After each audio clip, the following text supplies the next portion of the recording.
to all of you. We are in the second week of the beginning again of the reading of the Torah, and this parasha, the second parasha from Bereshit, now is Noach. The name of Noach is very interesting because it comes from the root word from Nun, Bab, He,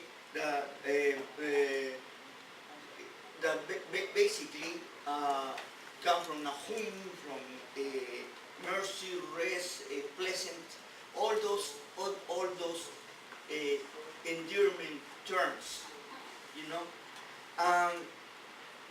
And the name itself has a reason. And everything that is in the Torah, even though sometimes we don't see it, has a reason. If today I only, for example, I will speak to you about the gematria in these portions, you will be amazed how much there is. Now, one of the problems sometimes when we do the parashat, because we have a tendency to divide, you know, and that's when we become, I call it, very Western civilization, Occidental, Hellenistic, Greeks, or Aristotelians, or whatever we wanted to call it, you know, very we mark a point and we start point A to point B. One of the things that I have learned through the study of the Torah, that I am becoming a better rabbi. And you know why? Because I not only confuse you, I confuse myself. You know? And I go around and around and around. And then in one of those going around, you got me. You know? And you got it. And this is something here, and this is something for me, and something for... And everybody has something to learn. Because not all of us will learn in the same way. You know, one of the worst problems that we have today about education in the Western civilization, and they are, little by little, they are learning some of the pedagogical centers, it is that every child has a way to learn. And when you put all the children in one classroom, or I call it in one box, you know, the poor children, some of them, they don't have the way to learn in that way. They cannot. And these children are considered the worst, when sometimes are the smartest in the world. A best example that I can give you in the modern times is Albert Einstein. At the age of 17 years old, they told him that he was good for nothing. One of the most brilliant minds in the world.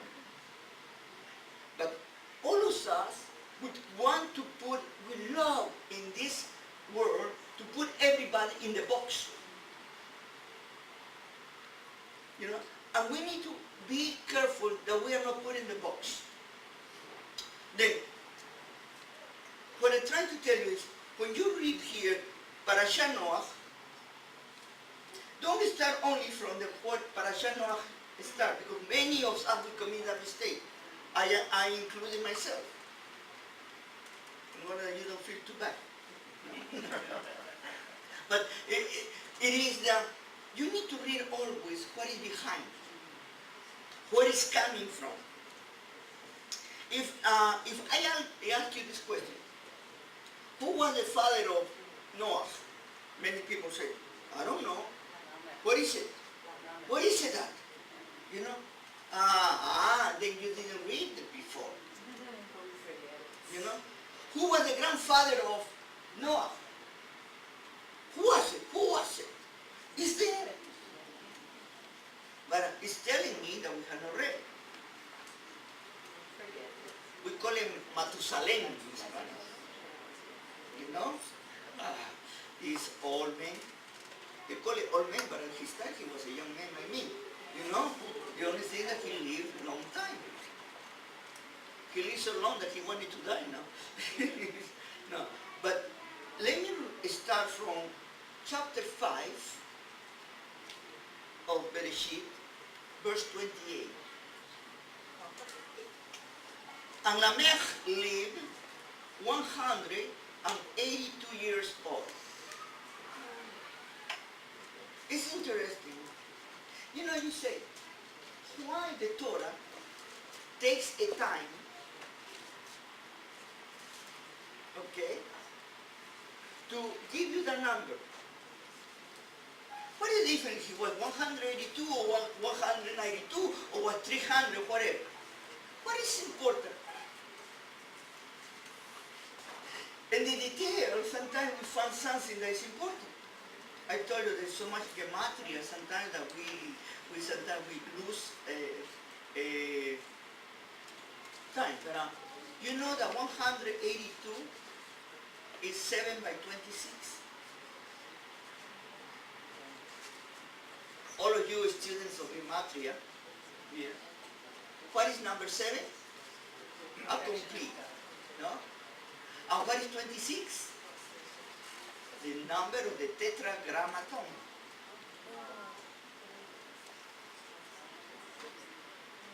Who is a symbol also of the had. The had is 13. 2 by 13. Anyway, I can give you a lot of things, but only to give you, already in the number is a message that we can, poof, I can go all day talking to you about only 182. That to tell you how are we, you know, a finger of deepness in a sea of knowledge. And we think that we know too much. Who can know what God knows? It's impossible. But everything is the reason. And little by little, we are rediscovering so many things. Then, it's interesting that he called his name Noach, saying, this one will confirm us concerning our work and the toil of our hands, because of the ground which the Lord has cursed. I want that you read here, he's talking about the past and he's linking to the future. But he said that the Lord God, blessed be his name, cursed the ground. What is he talking about? Exactly, following Adam and Eve.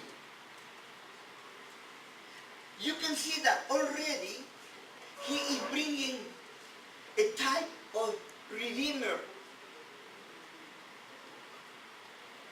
The idea of redeemer is embedded in the Torah. And he's only looking at these personalities that our Creator has given to us in order to show us the way. Next, he said, this one will comfort us concerning our work and the toil of our hands, because of the ground which the Lord has cursed. After he begot Noah, Lamech lived 595 years. Check the numbers. And then he lived for completely total of 777. Okay. I leave it to you. Like I told you, I won't do gematria today. I only give it to you because the numbers has a meaning. Okay? Now, chapter 6. Now it came to pass, when men began to multiply on the face of the earth, and daughters were born to them, and that the Son of God saw the daughters of men, that they were beautiful, and they took wives for themselves, and all whom they chose. And the Lord said, my spirit shall not strive with a man forever, for he is indeed flesh, yet his days shall be 120 years. A lot of numbers. 120 years. I leave it to you now. I won't go and make more gematria, don't worry. I won't give you an explanation of every number. But it's up to you now to find it. Okay. There were giants on the earth on those days. And also afterward, when the sons of God came into the daughters of men, and they bore children to them, those were mighty men who were of all men of renown. Then the Lord saw that the wickedness of men by Ya'ar Adonai ki Rabat Ra'at Ha'adam Ba'aris all over the earth was great in every intent of the thoughts of the heart. Of the thoughts of his heart was only evil continually. Is not interesting about this statement? The thoughts of his heart were all evil. How many times I've told you about that, how the Torah from the beginning talks about the heart as the center of the knowledge, will, and intention. Little by little, you're going to be developing a little more ideas about this. And then we say to the Lord, and then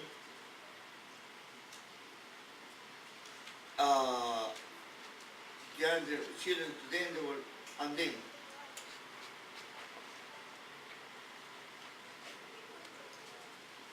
there were giants, and these giants produced all the children. And then the Lord saw that the wickedness of men was so great on the earth, and he had every intent was terrible.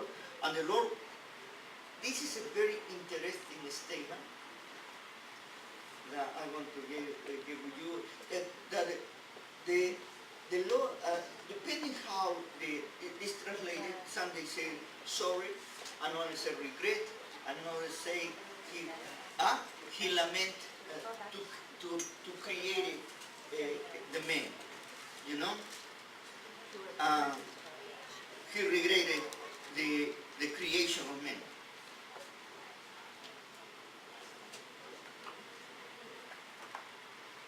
And he said, he made man on the earth, and he was grieved in his heart. So the Lord said, I will destroy men whom I have created from the face of the earth, both men and beasts, creeping things and birds of the earth. For I am sorry that I have made them, but Noah found grace in the eyes of the Lord. For Noah found grace. And you know, it's interesting, you can see in the Hebrew, this final statement, you know, that they say, Benoach maksa hen be'enei Adonai. Noach is written Nu, He, and grace is written Het, Nun, Safir. Only is better. In the Hebrew, you can see a picture that is like a mirror looking at the mirror. There's so many things I can tell you at this moment. I started this way to show you that in this simple passage that I have read to you, how much is there. And I have not even started the message. It is not difficult to understand. It's difficult for the one that want to make it difficult. It is to put a little bit of reading and looking what he's saying. And here comes something that last week I was talking to you about the parasha. If you remember, I talked to you about how the discrepancy between Torah and science was mentioned for so long, but now more the scientist people are coming back to believe in God because of the Torah. And now, and the idea is always in this way, you know, who contains who. You know, for the scientists, the science of nature is the God, you know. but it's God of the scriptures, is the creator of the nation and the science of nation. You see, this is what is very important about who is first. And he is the creator. And the creator cannot be created. And he's the one that starts everything. Another problem with all of those things, that another idea that will come, in order to make it a little bit more confusing to you, it is that God is omniscient. And he has foreknowledge. How he can fail like that? If he knew from the beginning that Adam and Eve were going to be twisted, why he created Adam and Eve? And why the people that were going to come were going to be corrupted, but he allowed them to live? And how you can combine foreknowledge with free will? It's a lot to think. You see, our God gave us credit to us human beings, that he gave us brains. You know, there are many religions that they look at God very paternalistic. Oh, poor little boy. Oh, poor little boy. I never give you the opportunity to grow up. I never give you the opportunity to be a mature human being. You are always being a poor little boy or poor little girl. Our Creator wants for us to grow up. And he wants us to become the human being that we need to be. And he gives us a lot of room for that process. How do we learn? By experience, no? By personal experience, by the personal of others, you know? By our own mistakes, by the mistakes of others. But we keep learning, but there is something inside us that we do not know how to explain it. That move us, motivate us, make us think. Like sparkles. That we have this, like one moment, little light. And we say, wow, why I didn't think about this? You know this very well Greek term by the philosopher who say, Eureka! In Spanish sounds better. Eureka. Okay? I don't know how to say in French. Okay? But this is the way that you are finding things. And those little sparkles of light is when our Creator is talking to you. You know, all of us, we want to have experiences. There is no one of us that want to live without experience.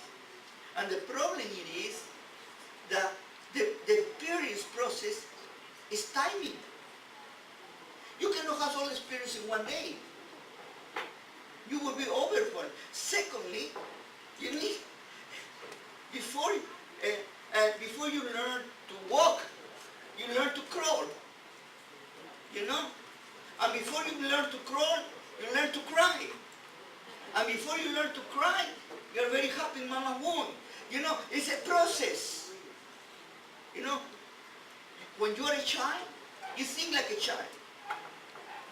You do like a child. You keep growing and you start changing. You can become more and more mature. Creation was given to men that opportunity to grow up. But what happened with this growing up? Went sours. is telling here about this? That God didn't know what was going to happen? Or was God free will that gives to us as humans?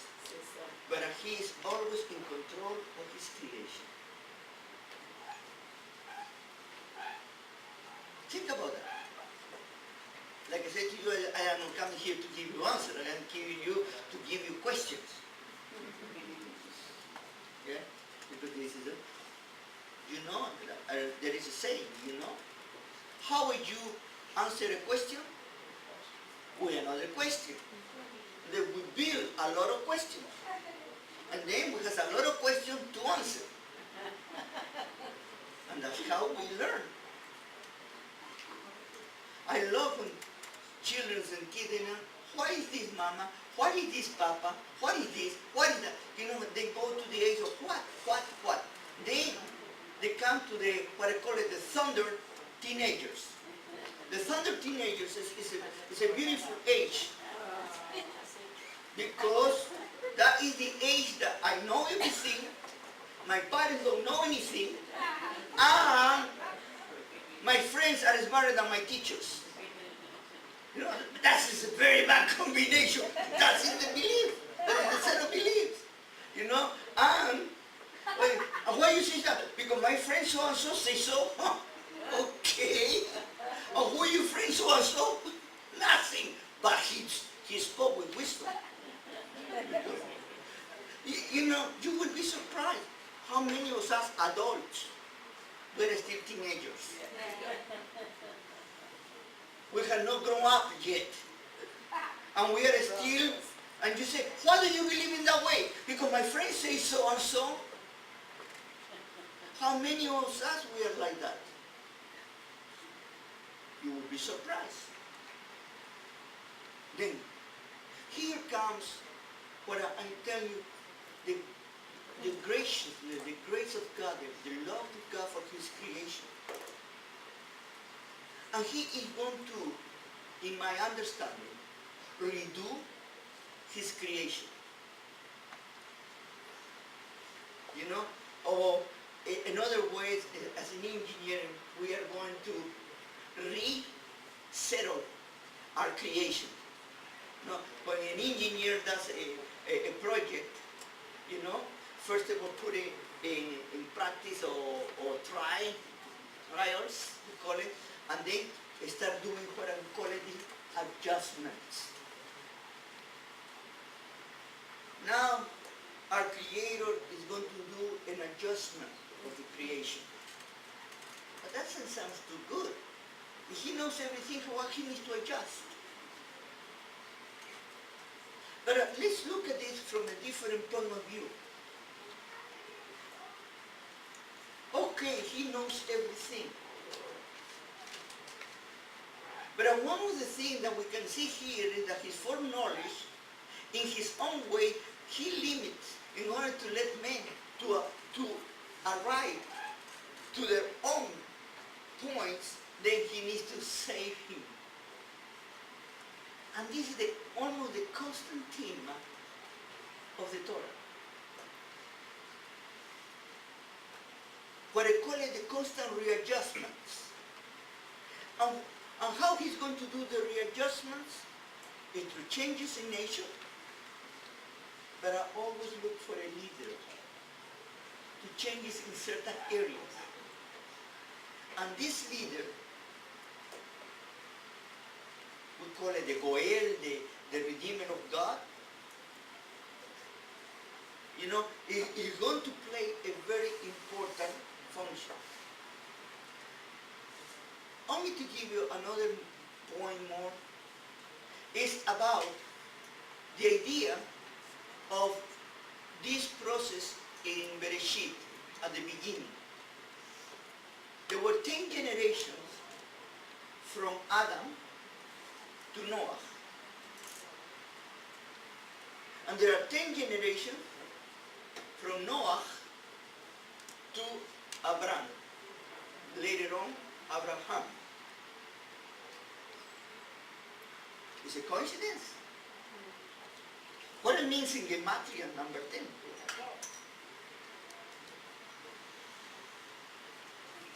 fullness, completeness, certain period. And this is, in a sense, they are already embedded, like I said to you, a lesson to all of us. And let me go back to this idea of creation, or recreation, or readjustment of creation.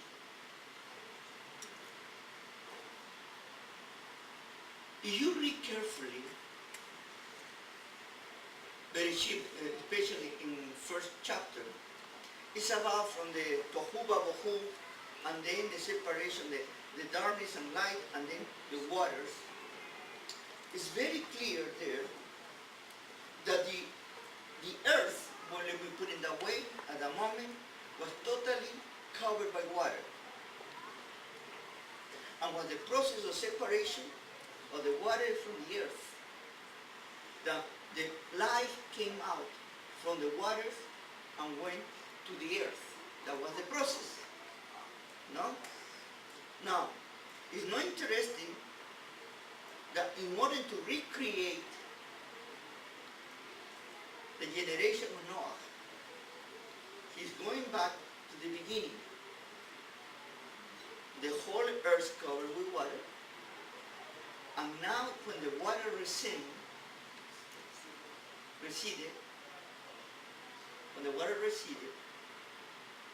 then again life is going to continue. Like a recreation or new creation. And this idea of the recreation of man, the creation of the environment, is an idea that is going to continue during all the message of the scriptures. And we need to see here that he chose Noah. According to our sages, and what he says here is, for example, he said, Ele toldo Noach, and Noach ish tzadik tamim, haya bedorotah, es ha-Elohim, tichalech Noach. Basically, what he's saying here is that Noah was a very righteous, he was a very tamim will be the scripture say perfect, but doesn't mean perfect, without a spot, no blemish, without guilt, no, or guile you say. The guilt is the other part of the fish. Guile, okay. You understand? Without guile. Okay. I mean, what you see, what you get. In all his generation. And the Rabbi say that doesn't mean that he was a perfect man. But I mean that among all the evil people, he was the best. Or the less evil. Depending how you put it, no? If you are optimistic, you know, was the best. If you are pessimistic, the less evil. You know, all how you see it. But Noah, he is saved by the water in a very interesting way, through a teva.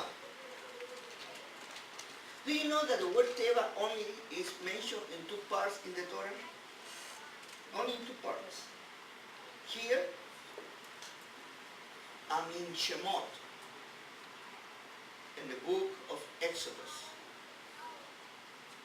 with Moshe Rabbi. Can you see the link? Moshe Rabbeinu, Moses was saved through a teva in the waters of the Nile. You cannot translate a ship or a boat. That's not what a teva means. A teva means something that is something to hold, to float in the water. That's all. A container.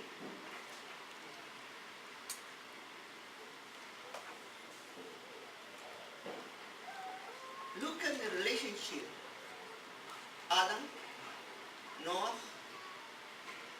now Moshe Rabbi. And we are going to see the relationship between Noach and Abraham Avinu. Because everything here in the Torah has a meaning and has a reason. Razón de ser.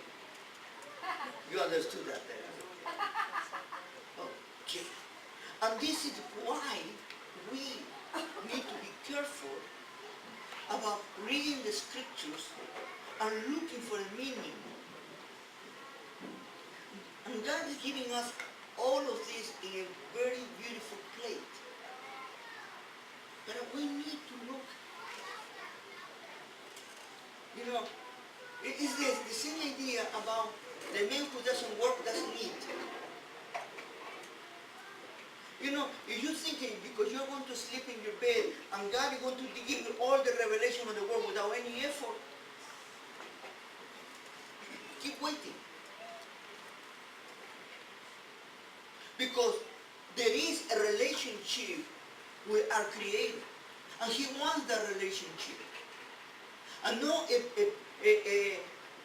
what I call it a passive relationship, but He wants an active relationship. And He's looking for you and me to have a relationship. And in order to have a relationship, what is happening? When He starts talking to us, immediately the focus comes to me. When He talks to me, I focus on myself. And this is one of the greatest difficulties and situations of us as human beings. Because we start searching within ourselves.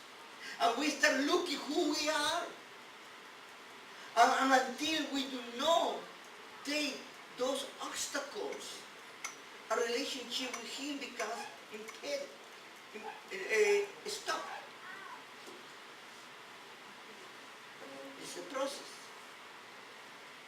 How many of you here in the audience have saw the movie Noach, this new one? You see, I was telling to many people who I went to see the movie, many people get upset. Especially if you are not coming from the Jewish background, you know, and you come from the Christian background. It's blasphemy, this is destructive, this is this, and this is that, and this is against God. I need to stop my ears, you know. I was feeling guilty because I went to see the movie. I committed a sin, you know. To me, what is so important and so interesting is that there was to me a very beautiful artistic rendition, and how the director or producer of the movie understood the author and how he understood the different meanings. But he based it a lot on Midrashic and Jewish later writings. For example, in the book of Enoch, you can find a lot of things like that. Ideas. The only thing that he, instead to call it angels, he called it different names. But the idea was there, the giants and the good giants, bad giants, and all those things. You know, to give us an idea about how at that time, prior to Noah, how the world was evolving. And how Noah, I love it, because everybody has thought about Noah as the most pure, the nicest person. He never lost his temper, and he was a goody. Suddenly, we see in the movie that he's totally the opposite I imagined. Let me ask you something. You imagine or somebody told you? Yeah. You see? This is the process that we need to understand. That we are here to look, to search for messages, answers, and teachings that are going to further our relationship with our mighty Creator. Blessed be His name. Why? Because what He's asking is to have a relationship with him. And he is the promoter of that relationship. It is not humans, us, who promote the relationship. You know, here, what Noah who looked for God. Read the whole thing and you won't see any moment that Noah is looking for God. It's after God called him that he is going to respond. And then the relationship is started. Can we learn something from Noah? A lot.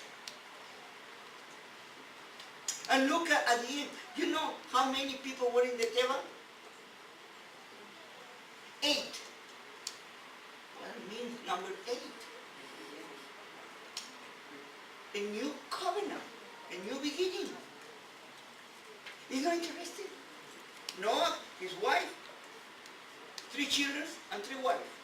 I think about it. 8. You see, I know how to add. You see that this is the way. God is speaking constantly to us, even in the minimal details. But if we become dogmatic, and this is the problem when we come from a religion background, we become so dogmatic that this needs to be in this way. And I have asked people, why? Because that's the way they learn it, or that's the way I was taught, or that's what the Bible says. And they come and they bring me the Bible, look at what it says. And I say, had you read 3 verses prior or 3 verses after? Have you read the whole story? And the process of remaking us and this new creation, why this needed to be a readjustment? Was God wrong? No. God was allowing the earth to grow. And then after the earth grow, need to be again another, what we call it, cleaning the field, clearing the field. A farmer understands this better than anybody else. After you have planted, by the way, it's very good that you make your terrain function. Again, when you cultivate your land, more cultivated it is, it starts producing better. But there is a process, no? At the beginning it produces very little, then it starts producing more, and then it starts declining again. Okay? It's interesting that the Shemitah, or the 7 years, and you need to have a rest. You go up and down, and because God is giving you a cycle. 7, isn't that interesting? If you read all these previous numbers, almost we are pregnated with number 7, and multiple of 7. Check your numbers and you're going to see that. But let me tell you here that it is important, this example I am giving to you. When you cultivate the land, after you finish and you take your crops and you do the harvest, you cannot leave it like that. What happens if you leave it like that? The next harvest is going to be terrible. Because it's going to be a mixture of the seeds and things, the old and the new, and you don't have anything new. And has a terrible, terrible production. Look at the difference between a land that has been cultivated and a wild land. Whether you have more production. Simple. You don't need to be an agronomist in order to understand that when you clear the land, at the end you have a better production. Our Creator, this is metaphorical of course, please don't take it literal, was cleaning the land to make it more productive. Now, to that point, I have only 15 more minutes. Let me run. And I just started. But sorry. It's 3 minutes past. You have extra 15 minutes. I have 15. Okay. 18. Let me do the ending, and because this is the other part I wanted to talk to you. I'm sorry. No, don't get too mad with me. I need to go faster. Now I need to go to the other side at the ending of this parasha. And it is the portion of chapter 11. And this portion it is very interesting, okay? And the portion of chapter 11 is about the Babel Tower. Okay, the Babel Tower is a very interesting story. Only a matter of destruction. The Mabul, or the flood, and the Migdal Bagli, or the Tower of Babel, are found in other writings that are not the Torah, older even than the Torah, especially in the Mesopotamia, or what we call it the areas where Abraham Avinu came from. They already have those stories. The Syrians, the story of the flood is not unique in the Torah. For example, there is no any Peruvian here. Well, there is a story about the Incas. And the Incas were founded by Manco Cápac and Mama Ocllo. And Manco Cápac and Mama Ocllo were the first men and the first woman, according to the story of the Incas. And they came, brought out from the Lake Titicaca. Okay? Isn't it interesting? From the Lake Titicaca. And they created this wonderful empire. And they came in from the water. The idea about the flood, almost the Mayas, they have a story.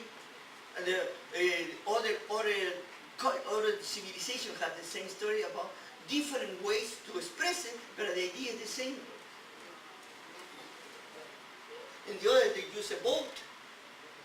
In the Torah, they never use a boat. The other was a hero and killed all the family and friends, and they had a party. Here is totally the opposite. But the ideas are very similar and very different at the same time. What is telling me to me? That God is not original. Totally the contrary. This is the part that the people, the humanists, cannot think straight. They put always first the human being instead of God. Humanity was created by God, no man created God. And this is the problem we're constantly having. Those ideas have been in other places. They have been passed. You see, is everybody come from Noach? Do you think that story has not been passing from mouth to others and different groups? What is so extraordinary to think that other people are far away from where the Israelites were, they have similar stories. It's all of us we come from the same root.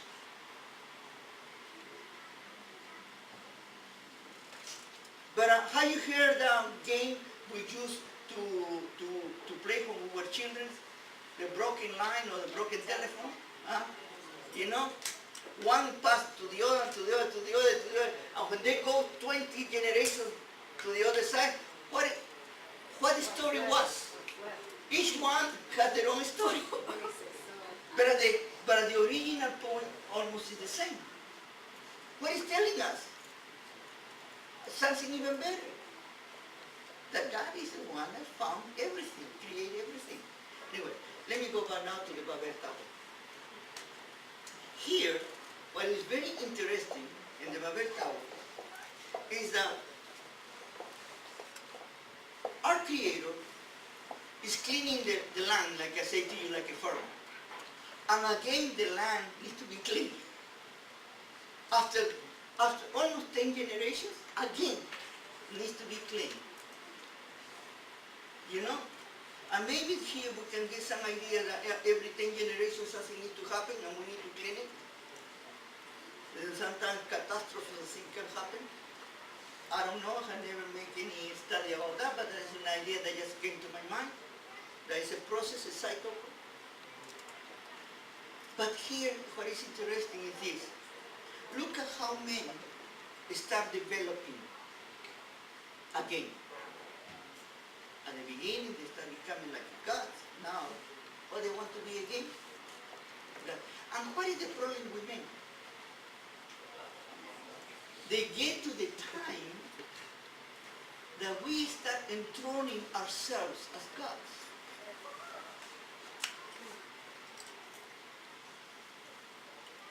And it's interesting because, for example, the oldest religion in the world is called humanism. What is the enthroning of the God made by men. And most of the religions have made their own gods in order to direct their gods. You see, if I made my God, I can tell him what to do. And he wouldn't tell me what to do. Be careful and start to examine. Look at the challenge that I'm giving to you. Start examining every religion about what God said to you to do. And then examine what men's response and how they say it. And constantly is a common denominator.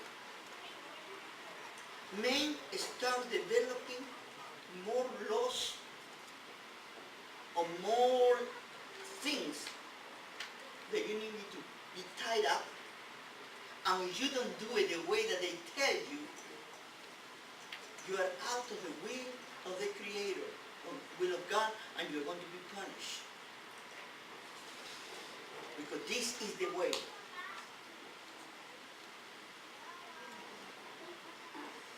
We are constantly asking other people, what do we need to do? And our Creator God is talking to us directly and saying, this is what I want from you.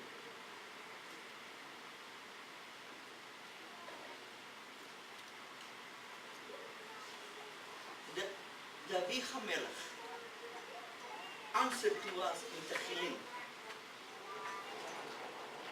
what do you want from me, O God? The only thing that he is asking us, what is it? He's asking us sacrifices, he's asking to kill animals, he's asking to do this, he's asking to do that. A contrite heart.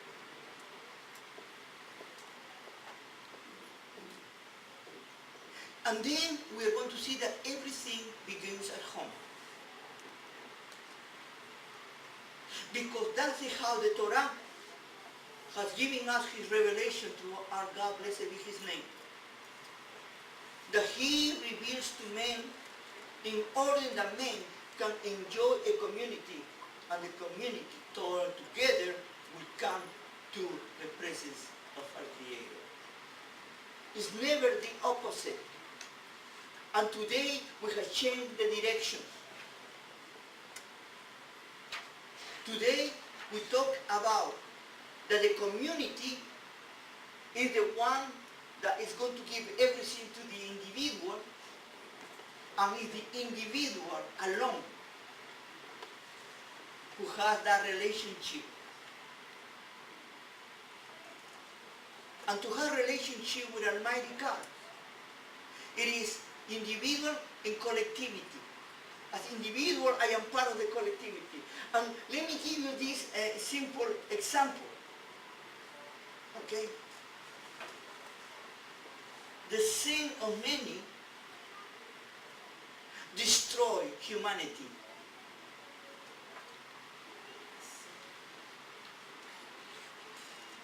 And this is what we can learn from this message. Among all the people, there was only one human being called Noach. Do you see when Abraham Avinu had the same situation with Sodom and Gomorrah? When he interceded and said, if you find 50, 45, 30, 10, 5, and there was nobody. There was the destruction. And then, do you remember when Moshe Rabbeinu, our great teacher, prophet, Moses, intercede for Israel? And say, for the cause of your name. In certain way, he's saying, don't commit yourself, Hilu Hashem. He's saying to God, don't curse your own name, because if you destroy the people that you have made, what the other people are going to say? The idea is to make Moshe Rabbeinu understand that the people of Israel is his own people. Then, wrapping up, because I have 2 minutes. By the way, I have talked to you in circles. I don't know if you know that. Yes. Okay? And I have not talked to you in the Occidental Western understanding, point A to point B, from point B to point C. And this is the reason that everybody is confused. But you're going to understand this. All of us, we're going to go back to the same point. It's this. First, it's God our Creator, blessed is His name, that He's in control.